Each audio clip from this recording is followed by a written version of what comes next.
Unbelievable. I would have never thought it in a million years. He was a very good person, I thought. Neighbors tonight are stunned after the man who lives on their corner is arrested for the murder of a missing Greenwood man. That man was Tony Klein, and he disappeared after he left work a week ago. Then his body was found Monday in a home on the southeast side of our city. Our Rich and I returned to that neighborhood today to learn about the connection between Klein and the alleged killer. On Monday, the coroner identified the body found inside this house as 35-year-old Tony Klein.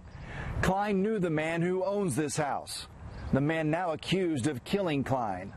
Neighbors say 42-year-old Dwight Schatz has lived on Tabor Street for almost 20 years. He shared vegetables from his garden with everyone on the block. Very good friend, good neighbor. Couldn't have asked for a better neighbor. Would do anything in the world for anybody. It's just shocking. Shocking that the body of Tony Klein was removed from Schatz's house Monday night, not far from where Klein's truck was found last Wednesday, behind a church parking lot. Klein's death is ruled a homicide from a gunshot wound to the head. It's scary. It's very scary to know that you thought you knew somebody all those years and you really didn't. Thought he was a good person, thought he'd never hurt anybody, would never do nothing like this, you know? And then bam, out of nowhere, yeah, it's very disturbing.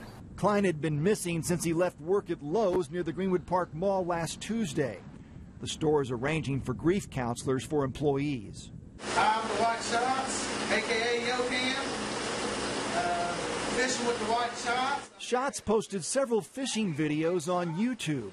Schatz and Klein were apparently old fishing buddies, but why they were together last Tuesday and what led to Klein's death is under investigation. Klein leaves behind a wife and 3 sons. I'm Rich Nye, Channel 13 Eyewitness News.